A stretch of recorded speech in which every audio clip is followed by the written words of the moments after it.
Neuronas espejo o la nueva ciencia de cómo conectamos con los demás. Marco Iacoboni.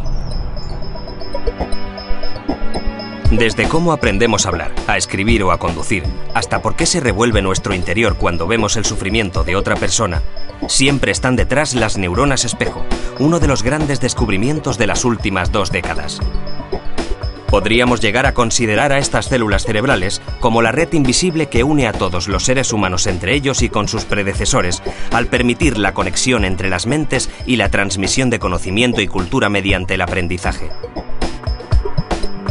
Junto al neurocientífico Marco Iacoboni, Eduard Punset repasa hoy los fantásticos poderes de las neuronas espejo.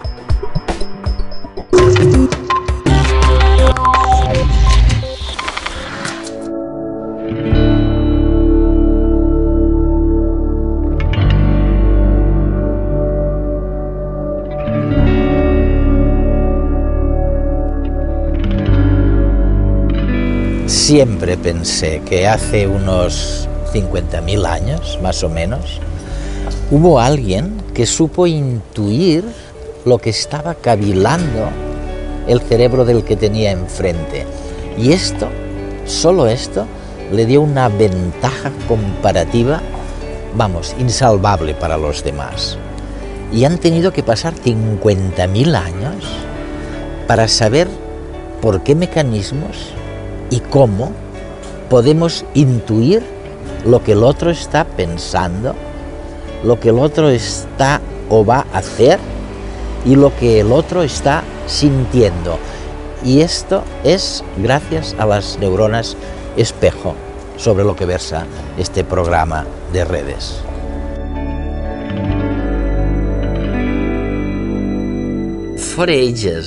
Durante años hemos intentado entender cómo podemos deducir lo que los demás piensan, lo que los demás sienten o incluso lo que hacen, ¿no?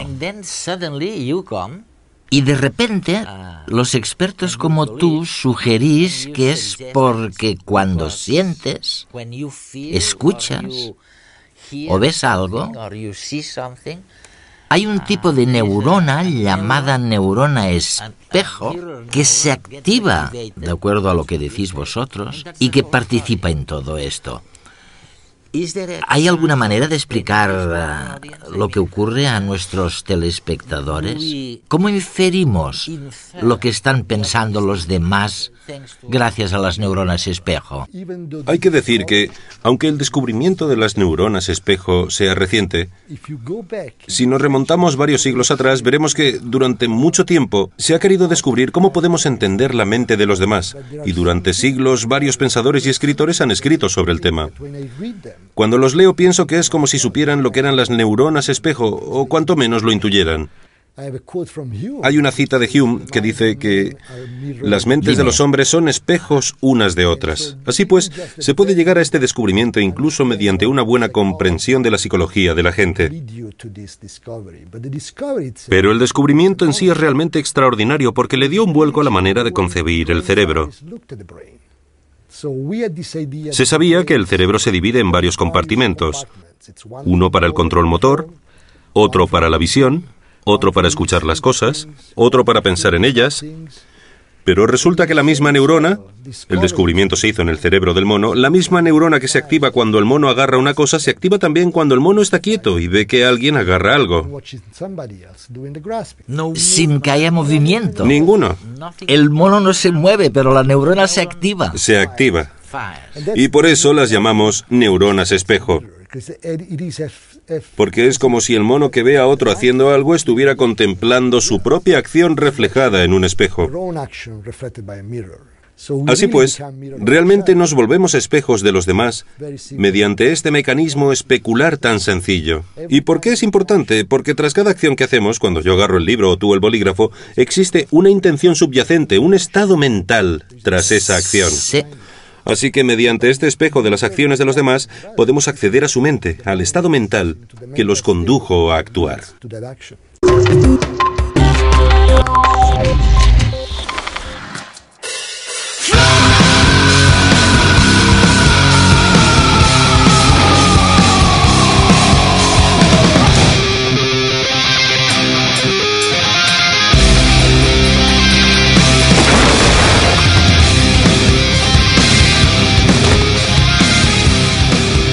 Ante esta serie de imágenes, seguro que muchos de vosotros os habéis removido en el sillón. Rebobinemos la secuencia. ¿Nunca te has preguntado por qué sufres de una reacción física, algo parecido al dolor cuando ves dolor en los otros? La respuesta está en las neuronas espejo, unas células del cerebro que actúan realmente como espejos, en el sentido más literal del término. Reflejan las sensaciones de los demás y hacen que las sintamos casi como si las viviésemos en nuestra propia piel. Si no fuera por ellas, no existiría el cine ni el teatro. Nadie se estremecería ante el trabajo de los actores que se besan o lloran, o acometen proezas heroicas. Tampoco existirían los libros, que nos hacen vivir vidas ajenas, ni habría seguidores de los equipos de fútbol, ni retransmisiones deportivas televisadas. Pero las neuronas espejo no se limitan a hacernos disfrutar en nuestros ratos de ocio. Nos pasamos el día intentando entender el mundo, percibiendo las emociones de los demás y simulándolas en nuestro interior. Y es que las neuronas espejo no descansan, interpretan hasta los más insignificantes detalles musculares de las personas que nos rodean, de forma automática, informándonos de cómo se sienten a cada momento. Podríamos decir que nuestro cerebro es un radar andante especializado en detectar lo que le rodea. En realidad, le importa más lo que ocurre a tu alrededor que saber quién protagoniza cada acción. Tú, como individuo, le importas menos de lo que crees. Te lo mostraremos con un ejemplo. Es evidente que para ti es muy diferente chutar una pelota que ver chutar una pelota, o que escuchar chutar una pelota, o pronunciar la palabra chutar. Pues resulta que ante todas estas situaciones se activan las mismas neuronas espejo. Para ellas, la concepción clásica de que el mundo se divide en lo que hago yo y lo que hace el resto es insignificante. Hace unos años, incluso los descubridores de las neuronas espejo hablaban poquito de ellas, porque no estaban seguros de cuál era su finalidad, su objetivo, ni de qué significaban realmente. Pero ahora hemos llegado al extremo contrario. Ahora hay una tendencia a pensar que son decisivas para todo. Sí. Hablemos de algunas de las cosas para las que parece que son decisivas, como la imitación, por ejemplo. Tú mismo afirmas que sin las neuronas espejo no habría imitación. Las actrices y los actores no podrían imitar tan bien a sus personajes. ¿Qué sucede con la imitación y el aprendizaje de la imitación? Creo que las neuronas espejo son muy importantes en eso. Teniendo en cuenta las propiedades de dichas neuronas, todo apunta a que son fundamentales para la imitación porque se activan al realizar una acción, pero también al ver a otra persona realizándola. Así que resulta casi natural que tengan importancia en la imitación. Además, hemos llevado a cabo experimentos de neuroimagen. ¿Cómo cuáles? Como poner a alguien en el escáner para repetir ciertas acciones y luego, bajo condiciones controladas, descubrir qué respuestas son de imitación y no simplemente relacionadas con realizar la acción. Ya. E hicimos un experimento con una técnica llamada estimulación magnética transcraneal, que provoca una lesión pasajera en el cerebro. De hecho, utilizamos esta técnica para inhabilitar el área de Broca mediante una pequeña lesión, temporalmente. Los participantes no sufrieron ningún daño a largo plazo. El área de Broca es una de las regiones que contiene estas neuronas. Pues bien, resulta que los participantes ya no pudieron imitar más. No, y esto sugiere que existe un vínculo muy fuerte entre las neuronas espejo y la imitación. Sin embargo, creo que en principio se puede imitar sin neuronas espejo. Hagamos un experimento mental. Imagina que con una varita mágica pudiera hacer desaparecer todas las neuronas espejo de tu cerebro. Creo que seguirías pudiendo imitar, pero que utilizarías una forma muy distinta de imitación, que se basaría mucho más en mirar lo que hago y reproducirlo, sin captar mis sentimientos, sin ver cuáles son los estados mentales asociados con lo que hago. Por tanto, sería imitación sin lectura de mente, sin conexiones entre las dos mentes. Hay otro descubrimiento relacionado que también parece asombroso, y es el siguiente, y corrígeme si me equivoco. Si un ser humano o un mono ven a alguien que se pone en la boca un caramelo, getting a sweet, to take into his mouth, las neuronas del mono y las del humano, las neuronas espejos, se activan. Pero si en lugar de llevarse a la boca un caramelo, no hay nada, y el ser humano actúa como si hubiera un caramelo en sus dedos, sin que sea así, entonces la neurona espejo del ser humano se activa. La del que está mirando, pero no la del mono. El mono no sabe mentir. Es una buena manera de decirlo. Sí, pero ¿por qué? ¿A qué se debe? Mira, creo que hay otra manera de verlo. El caso es que los monos no hacen teatro. Cuando finges que hay algo en tus manos y haces el gesto, aunque no haya nada en realidad, estás haciendo teatro. Teatro, ¿eh? Los humanos pueden hacerlo. Pero están mintiendo. Bueno, también es un arte. Hay un arte fabuloso relacionado con el teatro. A los seres humanos se les da muy bien, a los monos no. Esto nos dice que nuestras neuronas espejo reflejan lo que podemos hacer, no lo que no podemos hacer. Creo que si pudiéramos enseñarles a los monos a hacer teatro, con el tiempo llegarían a tener una respuesta especular ante un ser humano representando algo. Pero hasta que lo hagamos, el mono no lo hará. Marco, vamos a ver, ¿crees que estoy equivocado cuando pienso que los monos y los seres humanos tenían ambos, hace, 2 millones de años, neuronas espejo muy parecidas, pero que luego, con la evolución, el ser humano, a través de procesos cognitivos más densos o sofisticados, aprendió a fingir, a engañar a los demás, mientras que el mono no lo aprendió? El mono se quedó donde ambos estaban antes. No sabemos si es porque las neuronas espejo del cerebro humano son más complejas que las neuronas espejo de los monos, o porque la neurona espejo se comunica con muchas más neuronas en el cerebro humano que en el del mono. Esto es algo que hay que tener en cuenta. Las neuronas espejo no están aisladas, sino que forman parte de una red muy amplia de neuronas distintas. Si pusiéramos un mimo delante de un mono, este se aburriría un montón.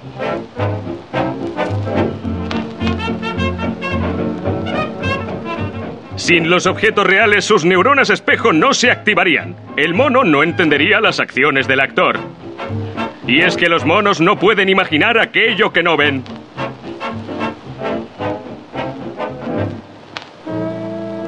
Nosotros, los humanos, somos muy diferentes. Al contrario que los primates, somos capaces de creernos cosas que sabemos que no existen.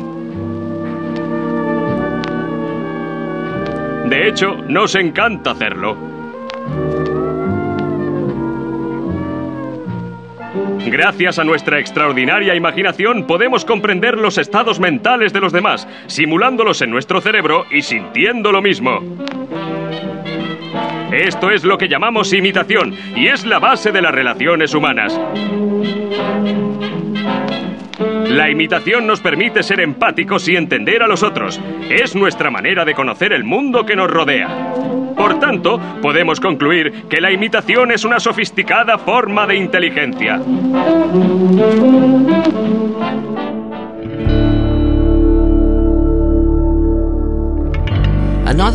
Otro campo en el que las neuronas espejo entran en juego es el lenguaje. Mencionas el área de Broca, que al parecer es la región principal del cerebro para el lenguaje, ¿no? ¿Qué sucede exactamente con eso? ¿Hasta qué punto han sido útiles las neuronas espejo para que los humanos aprendieran a hablar? ¿Es cierto? En primer lugar, cuando hablamos siempre utilizamos las manos. La gesticulación con las manos es muy importante para la comunicación. Sabemos que las neuronas espejo son importantes para controlar las manos y descodificar los movimientos de las manos de los demás. Así que cuando te veo mover las manos mientras hablas conmigo, utilizo las neuronas espejo para interpretar lo que haces con las manos. La idea es que incluso antes de que los seres humanos pudieran hablar, estas neuronas servían para la comunicación no verbal. Porque los gestos se utilizan en la comunicación. Y de nuevo estas neuronas se activan cuando hago ciertas cosas, pero también cuando te veo hacerlas. Así que crean una paridad, un canal de comunicación entre tú y yo. El caso es que evolucionaron y ayudaron incluso en el habla. De hecho, hicimos experimentos en el laboratorio que demuestran que las regiones cerebrales que se activan al hablar, en el lóbulo frontal, también se activan al escuchar a otras personas que hablan. Así que incluso estas regiones modernas que controlan la lengua y los labios al hablar entran en juego cuando te escucho hablar y yo no hablo. Las regiones que controlan la lengua y los labios están tan activas como si estuviera hablando yo mismo. Hay otro tema que preocupa a la gente.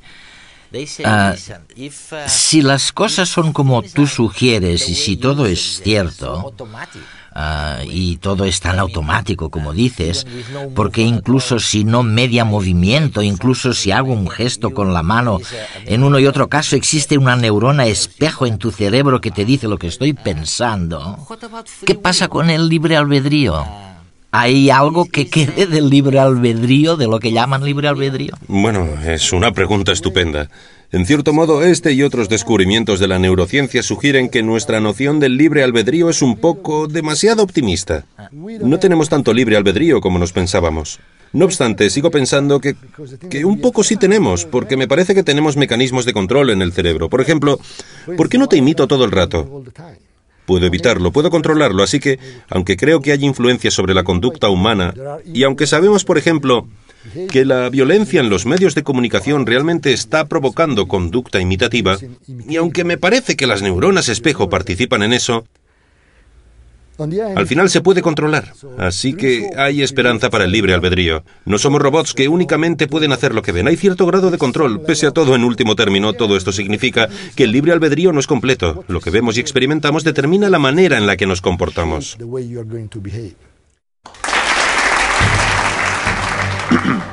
Buenas noches. ¿Se ha parado a pensar en la cantidad de cosas que hacen sus manos por usted? Los Homo sapiens se pasan el día manipulando objetos.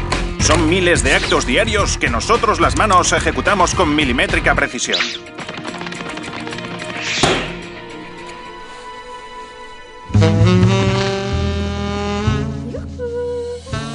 ¿Y cómo creen ustedes que nos las apañamos para ser tan eficientes? Las neuronas espejo detectan el movimiento de las otras manos y enseñan a las propias a imitarlas.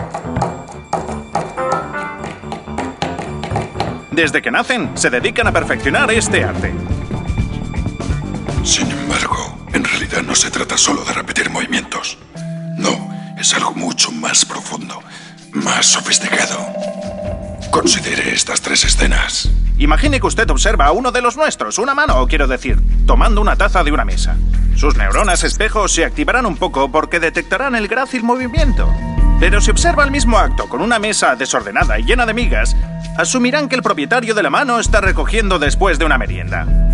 Las neuronas espejo se activarán más que en el caso anterior, porque detectan que el movimiento tiene una intención, que es la de limpiar la mesa, y eso las excita.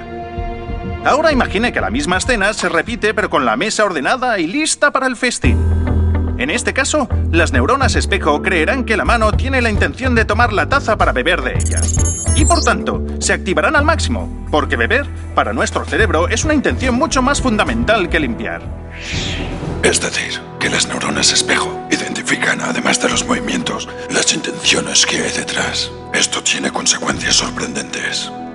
La simple presencia de esta manzana pone en funcionamiento un plan de las neuronas espejo para cogerla, ajustando la apertura entre los dedos al tamaño de la fruta. Pero si repetimos la acción colocando junto a la manzana una uva, el cerebro elaborará rápidamente un programa de agarre alternativo. La mano buscará una abertura intermedia entre ambos tamaños, por si se decide a cambiar de opinión y escoger la uva. Usted no se da cuenta de esto porque es un mecanismo inconsciente. Pero no importa. Ya ve que las manos estamos preparadas para cualquier eventualidad. Así de precisas somos. Buenas noches.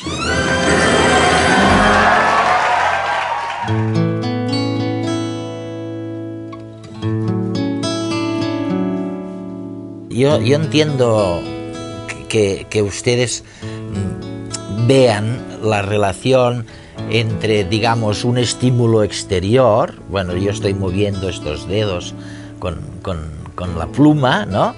Y este estímulo exterior activa una neurona espejo en el cerebro de la persona que tengo enfrente.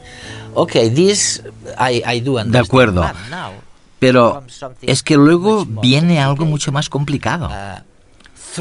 A través de las neuronas espejo se transmite mediante la ínsula, que es una especie de estructura de conexión del cerebro a las emociones, de conexión. Y las emociones, en principio, no parecían tener nada que ver con las neuronas espejo. Pero ahora habéis descubierto que también pueden influir a través de la ínsula sobre la empatía, sobre si, por ejemplo, uno es capaz de empatizar con el sufrimiento de otra persona, o si no es capaz. Tienes toda la razón. De hecho, hemos publicado varios artículos que sugieren y demuestran que, en primer lugar, en lo referente al sistema neuronal, las regiones que contienen neuronas espejo del cerebro humano realmente se comunican con los centros cerebrales de las emociones, así que conectan con... el sistema límbico, ¿no? Sí. Y en segundo lugar, la actividad en este sistema está correlacionada con la cantidad de empatía. Hay estudios que demuestran que los niños que imitan u observan las expresiones faciales presentan actividad en estas áreas, por supuesto, y cuanto más activas son dichas regiones, más empatía tienen los niños. Por tanto, existe un vínculo muy estrecho entre la actividad en estas regiones cerebrales y la tendencia a tener empatía. Básicamente, funciona del siguiente modo. Yo te veo sonreír y mis neuronas espejo lo simulan, crean una especie de imitación interna en mi cerebro de la sonrisa en tu rostro, y luego envían estas señales al sistema límbico y siento lo que tú sientes. Ah, sí. Y podríamos decir que cuanto más sonríes, más posibilidades tienes de ser feliz, entonces. Así es. Lo demuestran los datos. Por ejemplo, hay personas cuyo trabajo es formar parte del público en comedias de televisión. Y hay un estudio en el que se entrevistaba a las personas que habían pasado un año trabajando de eso, que tenían que reír. Que tenían que reír, ¿no? Sí, cierto. Reír con las bromas de los programas de televisión. Resulta que estas personas se ponían menos enfermas, eran mucho más felices. La conclusión es que si quieres ser feliz, empieza a sonreír y acabarás sintiéndote bien. O sea que riendo o estando tristes, podemos influir en nuestra mente en una o en otra dirección. Sí, se puede hacer en ambos sentidos. Sabemos que las emociones son contagiosas. Si hay mucha felicidad en una habitación y alguien se incorpora al grupo, acabará sintiéndose más feliz. Porque existe esta transmisión de emociones de una persona a otra. Otra manera de lograrlo es simplemente actuar como si estuvieras feliz y acabarás sintiéndote mejor. Además, haciéndolo también influirá sobre la gente que tienes a tu alrededor. Esta no tiene que ver con la felicidad, sino con la verdadera infelicidad.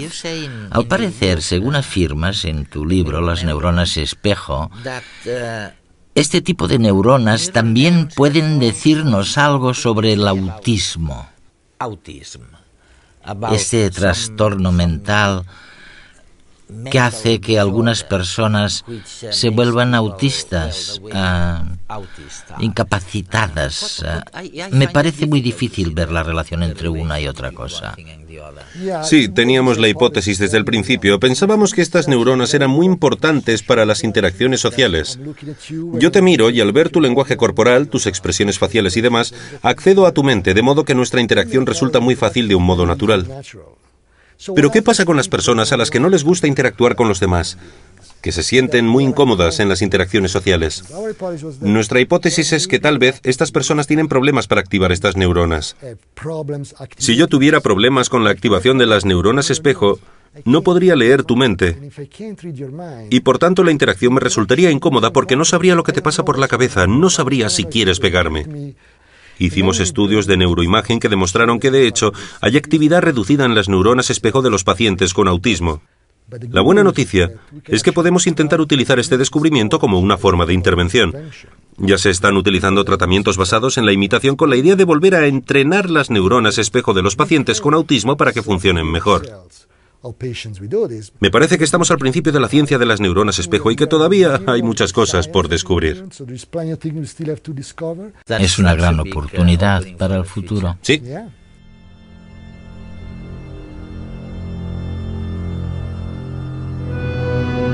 No solo hemos descubierto, como creíamos, qué es lo que hace que sepamos lo que está cavilando una persona, lo que está sintiendo y hasta lo que va a hacer, sino que hemos descubierto un mundo nuevo que nos habla, bueno, del libre albedrío, de si uno, a pesar o gracias a las neuronas espejo, puede decir que sigue siendo libre.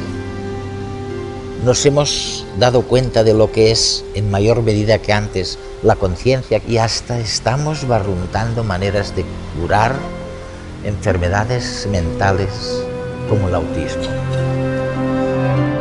Las neuronas espejo son los diminutos milagros gracias a los cuales atravesamos el día. Marco Iacoboni.